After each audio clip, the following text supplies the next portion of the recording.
Hello dear student, SNC class में आपका स्वागत है। आज पढ़ना है विद्युत अपघटनी विलयन की चालकता का निर्धारण।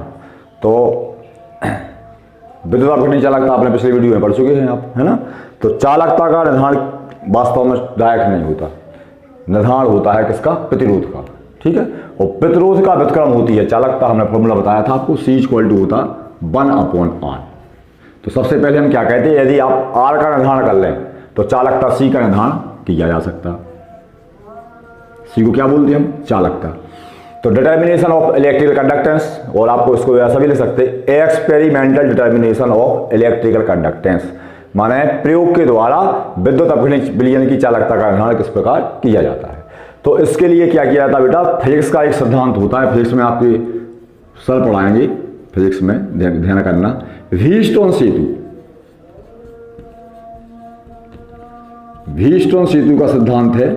इस सिद्धांत के द्वारा आप किसी भी विलयन की जो प्रतिरोध है उस प्रतिरोध की गणना कर सकते हैं, और प्रतिरोध के द्वारा आप क्या निकाल सकते हैं? चालकता, क्योंकि C बराबर क्या होता है? 1/R।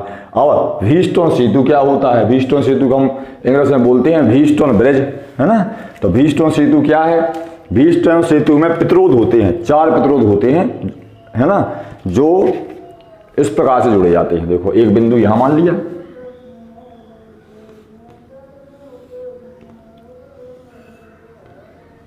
ये सिद्धांत है। दो प्रतिरोध श्रेणी क्रम में जुड़े जाते हैं। ठीक है, एक प्रतिरोध यहां हो जाएगा, एक प्रतिरोध यहां हो जाएगा, एक प्रतिरोध यहां और एक प्रतिरोध यहां, और इसको बैटरी से जोड़ दिया जाता है।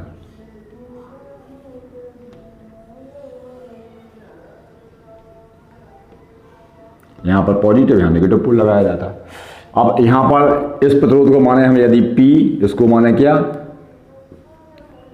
यहां भी मान सकते PQ, ऐसा मान सकते हैं, इसको भी Q मान सकते, PQRS। तो व्हीटस्टोन सेतु का सिद्धांत कहता है P/Q = R/S। माने जब P और Q, और या P/R, ऐसा भी जैसे P/R नीचे लेता हूं तो P/R, तो जब P/Q और R/S का जो रेशो है इक्वल हो जाता, तो इस अवस्था को बोलते हैं हम कौन सी अवस्था? संतुलन बिंदु की अवस्था। संतुलन बिंदु की अवस्था। तो संतुलन बिंदु की अवस्था में क्या होता, यहां पर इस पॉइंट को अगर हम माने A, इस पॉइंट को माने हम B, तो इस पॉइंट A और इस पॉइंट B पर बीच में धारा प्रवाहित नहीं होती। यहां लगा देते हैं हम क्या? गैल्वेनोमीटर। आपने देखे होंगे स्टेबलाइजर में लगी होती वोल्टमीटर। तो यदि पॉइंट A और B के बीच में धारा प्रवाहित नहीं होगी तो गैल्वेनोमीटर में विक्षेप आना बंद हो जाएगा। तो इस अवस्था को बोलते हैं हम संतुलन बिंदु की अवस्था। तो इसके लिए हमें क्या करना पड़ता? संतुलन बिंदु की अवस्था कब प्राप्त होती? जब P और Q का अनुपात R/S के अनुपात के बराबर हो जाता है। अच्छी तरह से प्रयोग करना है तो हम गैल्वेनोमीटर की जगह यहाँ पर क्या लगा देते हैं बेटा? हेडफोन लगा देते हैं, हेडफोन H। वो हेडफोन को हम कानों में लगा देते। इनमें प्रतिरोध कैसे होते हैं? परिवर्ती प्रतिरोध होते। प्रतिरोध बदल बदल कर हम संतुलन की अवस्था या ज्ञात कर लेते। तो आपको इसमें कितना लिखना है हम आपको बता रहे हैं, और फिर आपको ये डायग्राम बनाना है जो संतुलन बिंदु की अवस्था बताता है। इस प्रकार चालकता ज्ञात करने के लिए सबसे पहले विलयन का प्रतिरोध ज्ञात किया जाता है। हमने बताया था आपको, डायरेक्ट चालकता ज्ञात नहीं कहते हम। तो प्रतिरोध का व्युत्क्रम ही क्या कहलाता है? चालकता कहलाती है। पहले वीडियो में ही पढ़ा चुके हैं हम। अतः C = 1/R। तो यदि R की वैल्यू ज्ञात हो जाएगी आपको, तो C की वैल्यू ज्ञात हो जाएगी। अब विलयन का प्रतिरोध व्हीटस्टोन सेतु या व्हीटस्टोन ब्रिज की सहायता से ज्ञात किया जाता है।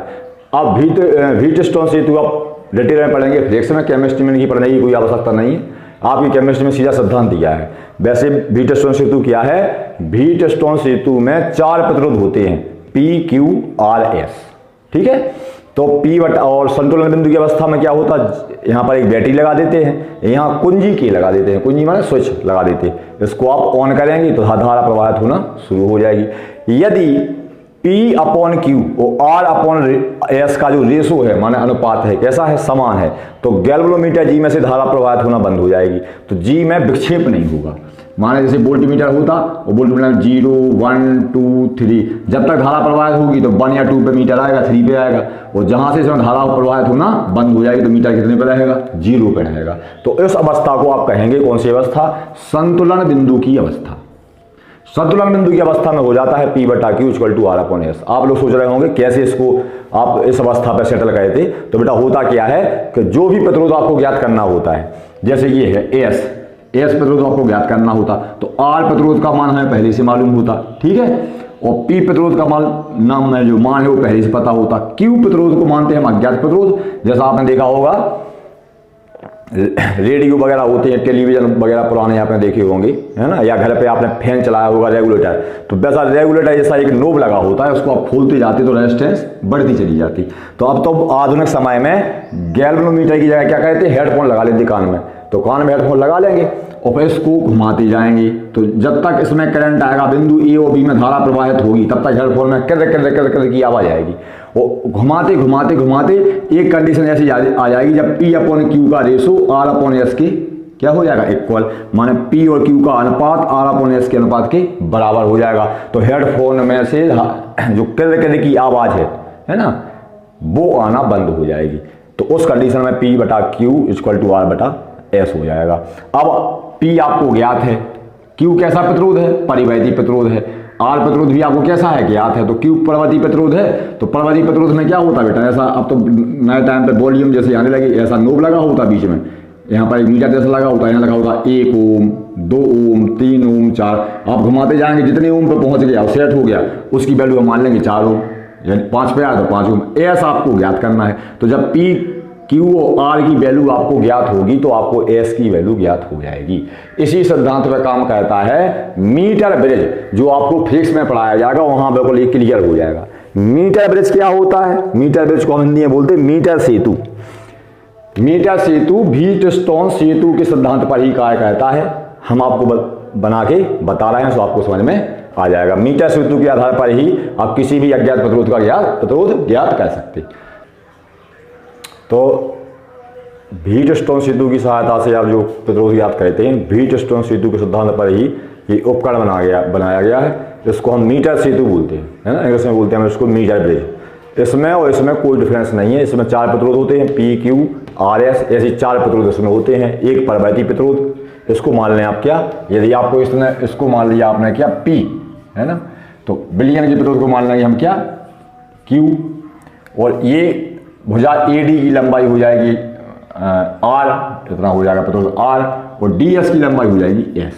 अब इस सिद्धांत पर किस पर काम करता है कि बेटा इसमें 1 मीटर लंबा कॉपर का तार लिया जाता है ना, जिसका हमें विशिष्ट प्रतिरोध मालूम होता है। जैसे मान लो 1 मीटर का लंबा तार है, हम तो आपको समझाने के लिए बता रहे हैं, उसका प्रतिरोध 100 ओम है। तो इससे ये फायदा हो जाता, बीच में लगी होती जो कि, तो आप जो बिंदु देख रहे हैं इसमें बिंदु ए बी बोल रहे हैं, यहाँ पर ए बी बिंदु को क्या बोलेंगे हम, बिंदु सी डी बोलेंगे। आप गौर करें, ऊपर के 2 प्रतिरोध हैं, तो एक और प्रतिरोध हो गया क्या, रेजिस्टेंस बॉक्स का प्रतिरोध माने परिवर्ती प्रतिरोध, और एक हो गया विलयन का प्रतिरोध अपॉन 1 मीटर लंबे तार का प्रतिरोध कितना है 100 ओम। तो ये जो तार है, इस तार के नीचे लगी होती है क्या, स्केल, उस स्केल में ऐसी साइन लगी होती, सेंटीमीटर में लिखा होता। तो आप समझेंगे ऐसी साइन लगी है, पूरा 1 मीटर लंबा तार होता, तार के नीचे लगा दी जाती है ऐसी स्केल, ठीक है।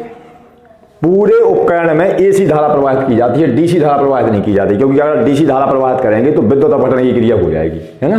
तो विद्युत अपघटन की क्रिया हो जाएगी तो चालकता से चालकता ज्ञात नहीं होगी, क्योंकि आवेश उदासीन होकर इलेक्ट्रोड पर चिपक जाएंगे या डिपोजिट हो जाएंगे। तो हम AC धारा का उपयोग करते हैं। AC धारा के लिए इसमें बीच में कुंजी भी लगाई जाती है, आप चाहें तो कुंजी लगा दें। तो कुंजी जब माना स्विच के, तो के को आप जब ऑन करेंगे तो पूरे उपकरण में धारा प्रवाहित होना शुरू हो जाएगी। ये जो पट्टी बनी होती है ये लकड़ी की बनी होती है, वुड की, ये ध्यान देना है। इसमें पतला कॉपर का तार लगाया जाता है जिसका प्रतिरोध बहुत कम हो, या सिल्वर का तार लगाया जाता है, क्योंकि सिल्वर के तार का प्रतिरोध बहुत कम होता है। नहीं तो जो आपका रिजल्ट होगा वो गड़बड़ हो जाएगा, या मोटा तार लगेगा तो उसका भी खुद का प्रतिरोध हो जाएगा, है ना। तो यहाँ पतला तार पूरे में लगा होता है। 1 मीटर लंबे तारों को ऐसा व्यवस्थित किया जाता है। पॉइंट C से एक पॉइंट निकाला जाता है, इसमें लगा होता है हेडफोन H, हेडफोन को कान में लगा दिया जाता है, ठीक है। और जो कि क्या होती है, ऐसा तार होता है, तो तार को ऐसा उस पर लगा के फंसा के ऐसा खिसकाना शुरू कर देते। जैसे गांव में देखा होगा आपने, कटिया डाल देते तारों पे, है ना, बाहर सीधे ही डाल देते कटिया। ऐसी जौकी होती है, उस जौकी को तार पे हिलाया जाता है, बड़ी सावधानी पूर्वक हिलाया जाता है, कहीं ऐसा ना हो जाए कि तार की लंबाई 1 मीटर से ज़्यादा हो जाए। अगर 1 मीटर से ज़्यादा लंबाई हो जाएगी तो फिर उपकरण गड़बड़ हो जाएगा। इसलिए हम इसे मीटर सेतु कहते हैं, क्योंकि इसमें पूरा जो सेतु बना है वो कितने लंबाई का है, 1 मीटर का है। अब इससे फायदा क्या हो जाती कि अगर 1 मीटर का विशिष्ट प्रतिरोध 100 ओम है तो 1 मीटर में कितने सेंटीमीटर होते हैं? 100 सेंटीमीटर होते हैं। तो 1 सेंटीमीटर में कितने ओम प्रतिरोध आएगा? 1 ओम आएगा। तो इससे आप प्रतिरोध को कम बड़ कह सकते हैं। अब बेटा यहाँ पर क्या हो रहा है कि जो व्हीटस्टोन सेतु के 4 प्रतिरोध हैं इसको P बोलते हैं, इसको बोल दिया आपने क्या? Q बोल दिया, इसको बोल दिया आपने R और इसको बोल दिया आपने क्या? S। तो जब हेडफोन लगाएंगे और जॉकी को धीरे धीरे धीरे खिसकाएंगे, ये और ध्यान देना परिवर्ती प्रतिरोध क्या है? इस प्रतिरोध को आप परिवर्तित कह सकते हैं, है ना। जब आप प्रयोग करेंगे तो बिलियन के हिसाब से कैसा बिलियन है, अधिक सांद्र है या कम सांद्र है और लगभग में प्रतिरोध उसका कितना होगा, वैसे ही प्रतिरोध परिवर्ती प्रतिरोध में लगा दिया जाता है। परिवर्ती प्रतिरोध लगाएंगे। अब संतुलन बिंदु की अवस्था कब आएगी? संतुलन बिंदु की अवस्था आएगी जब P/Q = R/S होगा। माने जब परिवर्ती प्रतिरोध बटा चालकता सेल का प्रतिरोध होगा और बिंदु A से D का प्रतिरोध और D से B का प्रतिरोध होगा। अब ये प्रतिरोध कैसे ज्ञात कर लेंगे? तो ये तो हमने बताया आपको कि 100 सेंटीमीटर का है पूरा तार, 1 मीटर का, और 100 ओम मान लो इसका प्रतिरोध है। तो आप 1 सेंटीमीटर जॉकी को आगे ले जाएंगे। जैसे मान लो यहाँ पर लिया है, यहाँ पर हो गया 40 सेंटीमीटर, तो बिंदु A से बिंदु D यहाँ लगी मान लो जॉकी, सॉरी 40 वाले पे लग रहा है, यहाँ 40 हो रहा मान लो। तो बिंदु A से D का बीच का कितना हो गया? 40, और 100 में से 40 को घटा देंगे तो इतना प्रतिरोध कितना हो गया? 60 ओम। तो ये 40 ओम निकल आया, ये 60 ओम। तो ये 40 बन गया R और 60 ओम क्या बन गया? S। और ऊपर इसका प्रतिरोध आपको पहले से ही क्या है? ज्ञात है। अब ये भी क्या हो गया? ज्ञात है। ये भी क्या हो गया? ज्ञात। और ये कैसा है? अज्ञात। तो इस समय P को रख देंगे हम, P क्या हो जाएगा? ज्ञात। Q कैसा हो गया? अज्ञात। ये भी हो गया ज्ञात और ये भी क्या हो गया? ज्ञात। सभी प्रतिरोध ज्ञात हो जाएंगे तो एक प्रतिरोध अज्ञात जो प्रतिरोध है उसको हम ज्ञात कर सकते हैं। तो ये हालांकि इंपॉर्टेंट नहीं है लेकिन आपकी बुक में दिया है, शिवलाल वाली बुक में तो ये प्रिंट ही नहीं किया गया है और अभी तक हमारे हिसाब से कहीं पेपर में नहीं पूछा गया, लेकिन अगर इंपॉर्टेंट है, अगर आपको समझ में आ गया हो तो हम फिर आपको समझा रहे हैं। चालकता सेल लेते तो एक शरीर पर चालकता सेल को मान लेते हम Q, ये पॉइंट हो गया क्या? Q। ये प्रतिरोध क्या हो गया? P। और यहाँ पर जो तार AD की लंबाई है जहां तक जॉकी गई है, ये जो पॉइंट है आपको करना, जहां जॉकी लगी है इस पॉइंट को बोलेंगे आप D। तो यहां से इसकी लगी होती है तो सेंटीमीटर देख लेते कितने सेंटीमीटर चल गए आप आगे, और संतुलन बिंदु की अवस्था कैसे प्राप्त होगी। तो आपको हम बताया प्रत्यावर्ती धारा प्रवाहित करेंगे, हेडफोन लगाएं, हेडफोन में किधर किधर की आवाज आएगी तो आप समझ जाएंगे कि संतुलन बिंदु की अवस्था प्राप्त अभी नहीं हुई है। धीरे धीरे तार पर जॉकी को धीरे धीरे खिसकाया जाएगा, धीरे धीरे किधर की आवाज फिर धीमी होती जाएगी और धीमी होती जाएगी। फिर एक बार ऐसा समय आएगा, ऐसा पॉइंट आएगा, उस पॉइंट पर हेडफोन में किधर की आवाज होना बंद हो जाएगी। उस अवस्था को समझेंगे हम कि A B के बीच में धारा प्रवाहित नहीं हो रही, माने C और D के बीच में धारा प्रवाहित नहीं हो रही। इस अवस्था को मान लेंगे हम संतुलन बिंदु की अवस्था। A से D तक की सेंटीमीटर में लंबाई याद कर लेंगे, हमने बताया था भी, माना कि 50 सेंटीमीटर है तो यहाँ का प्रतिरोध कितना हो गया? 50 ओम, क्योंकि इसका विशिष्ट प्रतिरोध हमें क्या होता है? ज्ञात होता है। और यहाँ से DB की लंबाई याद कर लेंगे, तो DB की लंबाई जितनी ज्ञात होगी तो उसका भी सेंटीमीटर में जो मान निकलेगा वो प्रतिरोध का मान निकलेगा। हमने 1 मीटर लंबा तार इसीलिए लिया कि उसका विशिष्ट प्रतिरोध हमने मान लिया। तार तो अलग अलग मोटाई के हो सकते हैं, होना जरूरी नहीं है। 100 ओम के, 200 ओम के, 300 ओम के, 400 ओम के, जैसा लगाना होता है उचित वही तार यहाँ पर वायर लगा देते हैं। अब रेजिस्टेंस बॉक्स बता रहा है फिर से हम, परिवर्ती प्रतिरोध ऐसा होता है जो इसका मान परिवर्तित किया जा सकता है। एक डिब्बी बॉक्स होता है, उस बॉक्स में रेजिस्टेंस अपने मन से लगा देते हैं, है ना। तो P/Q R/S का मान जब बराबर आ जाता है तो उस अवस्था को क्या कहते हैं? संतुलन बिंदु की अवस्था। जैसे देखना P का मान 2 ओम है, P परिवर्ती प्रतिरोध कितना है? 2 ओम, और यहां भी आपने मान निकाला कितना? P/Q, इसका मान है मान लो ज्ञात करना है, बराबर R का मान निकाला आपने 3, तो S का मान भी कितना होगा? 3। तो इस कंडीशन में आप क्या कह सकते हैं? Q की वैल्यू ज्ञात कह सकते हैं। तो अगर Q का मान कितना आएगा? यहाँ 2 ही आएगा, क्योंकि इन दोनों का अनुपात कैसा होना चाहिए? बराबर, 2/2 बराबर 3/, माना 1/1। तो उस अवस्था में हेडफोन में धारा प्रवाहित होना बंद हो जाएगी। इसके अलावा फालतू में डिटेल करने की कोई आवश्यकता नहीं है। अगर आप चाहें जब फॉर्मूला के रूप में कैसे लिखेंगे तो फॉर्मूला के रूप में आपको बता दे रहे हैं। देखो आपने लिखा P/Q, तो इसको फॉर्मूला के रूप में लिखेंगे परिवर्ती प्रतिरोध। आप बोला करना परिवर्ती प्रतिरोध, अब परिपथीय प्रतिरोध क्या है, RB, ठीक है, अपॉन ये क्या है, विलयन का प्रतिरोध, अज्ञात विलयन का प्रतिरोध, ये हो जाएगा क्या, अज्ञात विलयन का प्रतिरोध, विलयन का प्रतिरोध बराबर संतुलन बिंदु की अवस्था में क्या हो जाएगा, बराबर तार AD की लंबाई, है ना, क्योंकि इसको क्या मानना है, P की जगह इसको क्या माना था आपने, P अपॉन Q हो गया, इसको माना था हमने क्या, R, और इसको माना है S, तो ये हो जाएगा R और ये हो जाएगा S। तो R को क्या बोलेंगे, बिंदु AD की लंबाई, ऐसा लिखते हैं सीधा, AD की लंबाई अपॉन BD की लंबाई या DB की लंबाई, ऐसे इस सूत्र की सहायता से, वही सूत्र है ये, P upon Q R upon S, वही सूत्र, इस सूत्र की सहायता से आप अज्ञात विलयन का प्रतिरोध ज्ञात कर सकते हैं। परिपथीय प्रतिरोध का मान हमें मालूम होता है, वैल्यू रख देते। AD की लंबाई अगर 40 सेंटीमीटर 30 सेंटीमीटर 30 सेंटीमीटर इसकी रख दी, BD की लंबाई जितनी सेंटीमीटर हुई उसकी वैल्यू रख दी, है ना, बस इसकी सहायता से आप ज्ञात कर लेते हैं, ज़्यादा उसमें कोई टेंशन लेने वाली बात नहीं है। और जब इसका प्रतिरोध क्या होगा, अज्ञात विलयन का प्रतिरोध, तो उसको हम क्या लिखेंगे, अज्ञात विलयन का प्रतिरोध ज्ञात होगा, मान लो आप क्या मान रहे थे, अज्ञात प्रतिरोध को क्यों मान रहे थे, तो अज्ञात विलयन का जो प्रतिरोध होगा उसे हम विलयन का प्रतिरोध, विलयन का प्रतिरोध जो R निकला, R इक्वल टू 1/C, है ना, 1/, चालकता हमें निकालनी क्या है, चालकता, तो C इक्वल टू हो जाएगा 1/R। माना सीधा सीधा जो है कि अगर अज्ञात विलयन का प्रतिरोध 8 ओम निकला, कितना निकला, 8 ओम, तो इसकी चालकता 1/8 हो जाएगी, ओम इनवर्स हो जाएगी, ठीक है, तो उल्टा हो जाएगा, अगर 10 ओम निकलेगी तो 1/10 हो जाएगी, क्योंकि व्युत्क्रम होता है। तो अब नया क्वेश्चन है, सेल स्थिरांक क्या है, उसका प्रायोगिक निर्धारण किस प्रकार किया जाता है ना, तो ये बहुत ज़्यादा इंपॉर्टेंट क्वेश्चन है, 2006, 7, 15 में आया है, कई बार आ चुका है। तो आपको इसके लिए क्या करना है कि बेटा कोई भी सेल होती है जो चालकता सेल, चाहे बैटरी होती, विद्युत अघर्णी सेल होते, सभी सेलों में एक चीज़ क्लियर होती कि दोनों इलेक्ट्रोड, जैसे कोई विलयन भरा है उसमें 2 इलेक्ट्रोड लगे हैं, ठीक है, तो सभी सेलों में दोनों इलेक्ट्रोडों के बीच की दूरी L, वो इलेक्ट्रोड के अनुप्रस्थ काट का क्षेत्रफल A, हमने बताया था आपको, जैसे मार्कर है इसको आप इलेक्ट्रोड माने तो इतना वाला एरिया है ना, इसको क्रॉस सेक्शन एरिया या अनुप्रस्थ काट का क्षेत्रफल कहते हैं। तो ये तो L अपॉन A के अनुपात को क्या कहते हैं, सेल स्थिरांक कहते हैं। किसी भी सेल में L अपॉन A का जो मान होता है वो कैसा होता है, स्थिर होता है या नियत होता है। तो विद्युत अघर्णी विलयन में डूबे 2 इलेक्ट्रोडों के बीच की दूरी L व इलेक्ट्रोड के अनुप्रस्थ काट के क्षेत्रफल A के अनुपात को सेल स्थिरांक X कहते हैं। तो सेल स्थिरांक X बराबर क्या होगा फॉर्मूला, सेल स्थिरांक X बराबर L अपॉन A। अब आप लिख लेंगे जहां L क्या है, दोनों इलेक्ट्रोडों के बीच की दूरी, और ये क्या है, अनुप्रस्थ काट का क्षेत्रफल।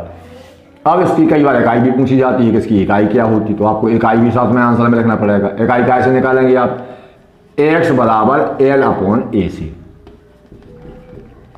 ठीक है, इकाई लिख लेंगे, निकालेंगे X बराबर L अपॉन A से इसकी इकाई निकल आएगी। L काय में नापेंगे, अब L होती है लंबाई, तो लंबाई क्या में नापते हैं, लंबाई नापते हम सेंटीमीटर में या मीटर में, है ना, और क्षेत्रफल काय में नापा जाता, क्षेत्रफल नापा जाता लंबाई गुणा चौड़ाई माने सेंटीमीटर स्क्वायर में, है ना। तो क्या करेंगे, ऊपर रख देंगे हम वैल्यू क्या, सेंटीमीटर, अपॉन नीचे हो जाएगा सेंटीमीटर स्क्वायर, तो 1 सेंटीमीटर से 1 सेंटीमीटर कैंसिल, इकाई निकल आएगी 1 अपॉन सेंटीमीटर या सेंटीमीटर इनवर्स, ठीक है। अब आप लोगों ने पढ़ी है, आप लोग देखें यदि तो आपको ये समझ में आएगा कि जो बड़ी सेल हैं उनका तो हम मेजरमेंट करके माने नाप के सेल स्थिरांक ज्ञात कर सकते हैं कि दोनों इलेक्ट्रोड की बीच की दूरी कितनी है, अनुप्रस्थ काट का क्षेत्रफल कितना है। लेकिन कई सेल ऐसी होती हैं जिनमें इलेक्ट्रोडों के बीच की दूरी का मेजरमेंट करना पॉसिबल नहीं है। जैसे आपने देखा होगा हाथ में पहनने वाली घड़ी होती, उस घड़ी में कितने छोटे इलेक्ट्रोड होते होंगे, घड़ी में जो सेल डाला होता उसके इलेक्ट्रोड बहुत छोटे होते, रिमोट में जो सेल डले होते उसके इलेक्ट्रोड भी कैसे होते, छोटे, तो उनको नापना मुश्किल है कि दोनों इलेक्ट्रोडों के बीच की दूरी कितनी है ना, और क्षेत्रफल कितना है। तो सेल स्थिरांक की आवश्यकता पड़ती है। तो सेल स्थिरांक का प्रायोगिक निर्धारण किस प्रकार कहते हैं, इसके लिए आपको समझना पड़ेगा कि चालकता की गणना कैसे कहते हैं। आपको चालकता में बताया था हमने कि जो विशिष्ट चालकता होती है वो क्या कहलाती है, विशेष प्रतिरोध के व्यतिक्रम को क्या कहते हैं, विशिष्ट चालकता। तो इस प्रकार से आप ज्ञात कर सकते हैं विशिष्ट चालकता को हमने कैसे प्रदर्शित किया था, कैप्पा से। तो हमने लिखाया था आपको पिछली वीडियो में, देखें आप शुरुआत में, विशिष्ट चालकता कैप्पा इक्वल टू 1/रू, और रू बराबर हमने आपको बताया था RA/L, RA/L।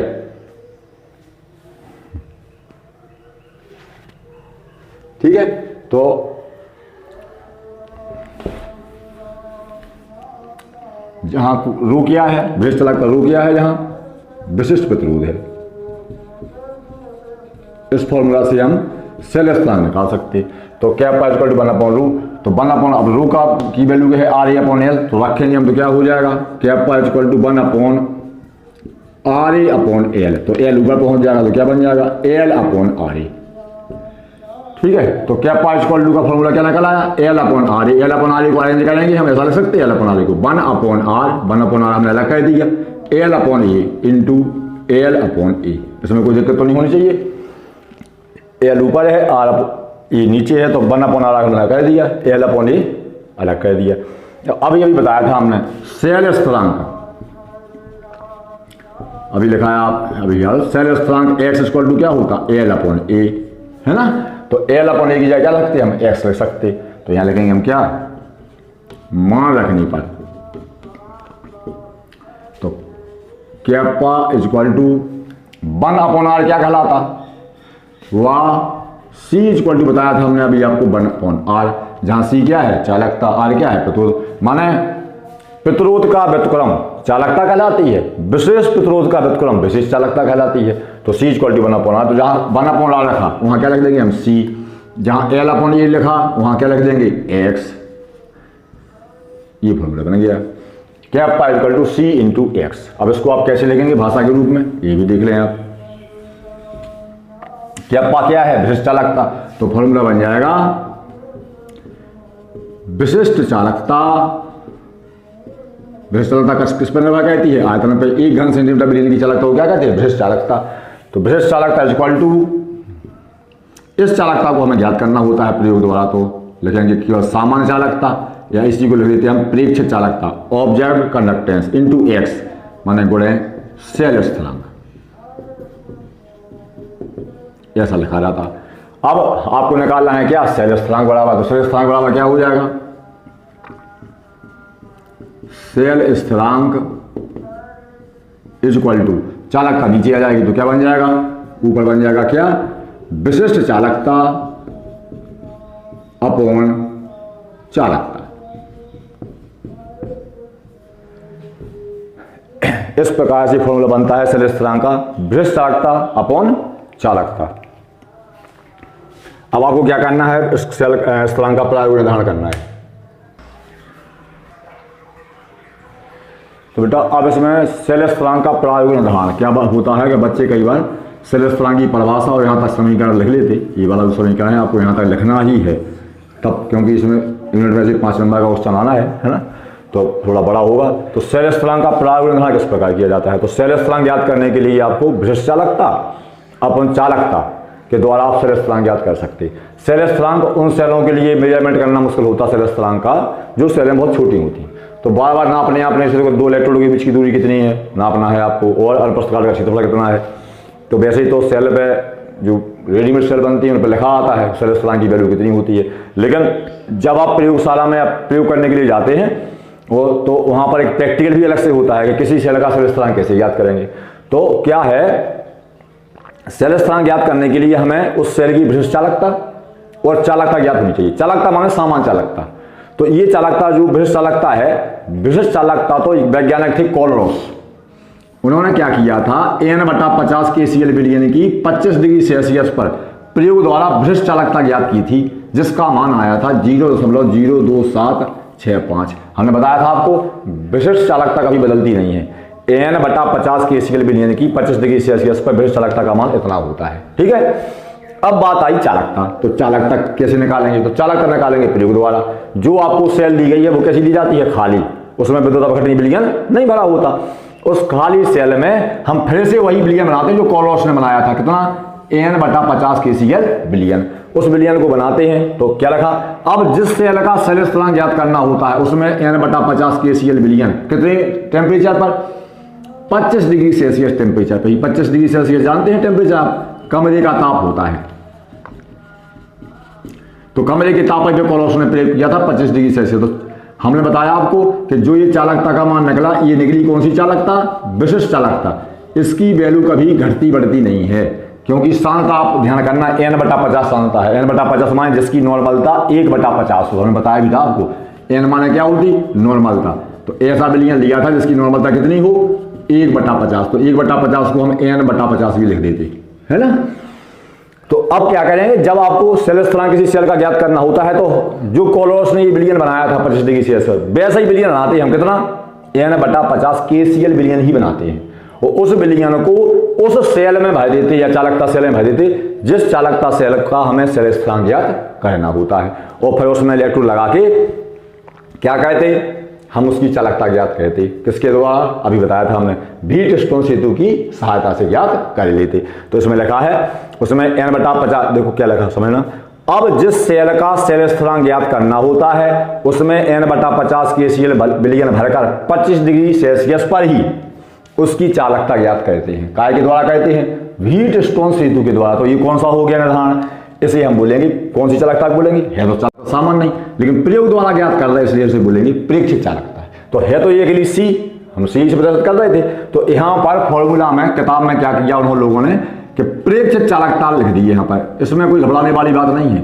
विशिष्ट चालकता अपन प्रेक्षित चालकता। तो बच्चे बोलते प्रेक्षित चालकता क्या है? जो आप प्रयोग द्वारा निकाल रहे हैं व्हीटस्टोन सेतु से, उसे बोलेंगे हम प्रेक्षित चालकता, या इसका एक नाम बोल सकते हैं आप, या प्रायोगिक चालकता।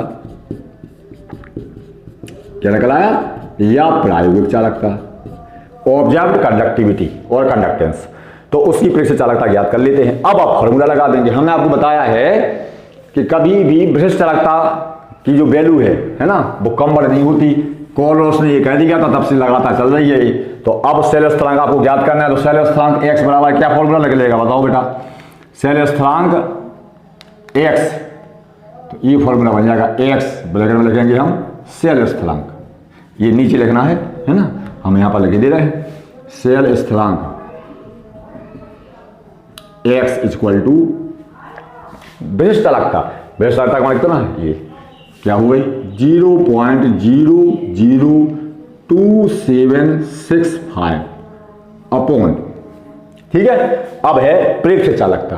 तो प्रेक्षित चालकता या प्रायोगिक चालकता तो आपको प्रयोग में जब आप जाएंगे प्रयोगशाला में तो अलग अलग सेल की अलग अलग निकलेगी, क्योंकि अलग अलग सेल का आयतन कैसा होगा? अलग अलग होगा। तो ये तो आपको ध्यान ही करना है। तो आप ऐसा विलयन बनाएंगे जब प्रयोगशाला में जाएंगे तो n/50 KCl विलयन बनाएंगे। और 25 डिग्री सेल्सियस पर जो भी सेल है, माना कि ऐसी सेल है, इस सेल में दो इलेक्ट्रोड हमें नहीं मालूम है कि दोनों इलेक्ट्रोड के बीच की दूरी कितनी है, उसमें हम ये विलयन भर देंगे। और फिर व्हीटस्टोन सेतु की सहायता से चालकता हम ज्ञात कर लेंगे। तो जो चालकता निकलेगी उसे कहेंगे हम कौन सी चालकता? प्रेक्षित चालकता या प्रायोगिक चालकता। वैल्यू पुटअप कर देंगे, सेल स्थिरांक निकल आएगा। ये आपको इतनी जो वैल्यू है 0.00275, ये आपको बिल्कुल याद करनी है ना, क्योंकि प्रायोगिक निर्धारण इसके बिना आप लिख नहीं पाएंगे। आप लोगों को वीडियो कैसा लगा कमेंट बॉक्स में कमेंट जरूर करें, है ना। लाइक करें, सब्सक्राइब करें। धन्यवाद।